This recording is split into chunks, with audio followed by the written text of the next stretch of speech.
In the chilly autumn of 2025, Eastern Europe once again finds itself standing at the edge of uncertainty. The air is thick with anxiety as the skies above Poland tell a story of growing defiance and danger. On the night of September 9, Polish radar operators detected something unusual, a swarm of unidentified drones approaching from the east. Within minutes, the nation's air defense systems roared to life. Fighter jets scrambled into the darkness, airspace over Warsaw and Lublin was sealed, and citizens were urged to remain calm. By dawn, the Polish government confirmed what many feared: the drones had come from Russian territory. This wasn't just an ordinary border incident. It was the most serious violation of NATO airspace since the Cold War. Over 20 drones, some carrying surveillance equipment, others possibly armed, had crossed into Polish skies. While several were shot down, others vanished into the forests near the border, leaving only wreckage and questions behind. For Poland, this was no accident.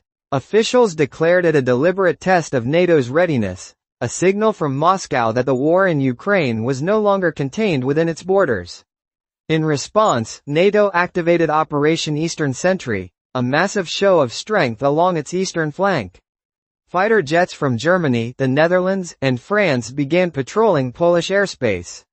American AWACS surveillance planes monitored every movement near the border, while the alliance's air defense network went on high alert. The message was clear: any further violation could trigger a direct response. Yet behind the scenes, Western intelligence agencies whispered that this was only the beginning. Poland accused Russia of waging what it called a gray zone war, a shadow conflict fought not with tanks, but with cyberattacks, sabotage, and disinformation. Investigators uncovered evidence that Russian operatives had used cryptocurrency payments to fund saboteurs operating in Eastern Europe. Polish police arrested a former government worker who allegedly provided false IDs to Russian spies. At the same time, Polish media networks were hit by an unprecedented wave of fake news, designed to confuse and divide the public. The battlefield had shifted, from land and air to the invisible realm of information and trust. As the tension grew, Polish Foreign Minister Radosław Sikorski issued a chilling warning. Europe must prepare for deep Russian strikes, he said. His words echoed through every European capital. He proposed building a drone wall, a digital and physical defense barrier stretching across NATO's eastern borders.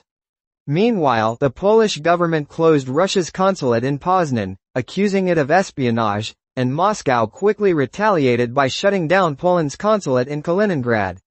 Diplomacy, it seemed, was collapsing piece by piece. For ordinary people living near the border, fear became part of daily life. Military convoys rumbled down village roads. Anti-drone systems were installed near schools and hospitals. Farmers found pieces of drone wreckage scattered in their fields, twisted metal that carried the weight of a growing geopolitical storm. Every night, the low hum of jets echoed in the sky, a constant reminder that peace in Europe was hanging by a thread. Meanwhile, Russia began quietly expanding its mobilization laws, giving President Vladimir Putin the authority to call up more reservists without parliamentary approval. Western analysts believe this move could signal Moscow's intention to open new fronts or apply pressure beyond Ukraine. Poland, aware of the threat, accelerated construction of its East Shield, a multi-billion-dollar defense project of bunkers, observation posts, and anti-air systems stretching along the border with Belarus and Kaliningrad.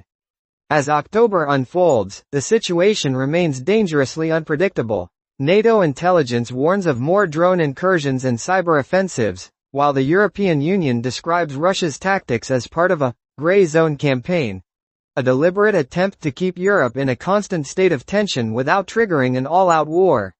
For now, diplomacy holds, but barely. The world watches as Poland stands its ground, a frontline defender not only of its own sovereignty, but of the peace and stability of an entire continent. In this new kind of conflict, there are no battle lines, no declarations of war, only invisible attacks, hybrid operations, and the growing fear that one mistake, one miscalculation, could light the fuse of a larger confrontation. As night falls over Eastern Europe, radar screens glow once more, and the question everyone is asking echoes louder than ever. Is Europe on the brink of another war?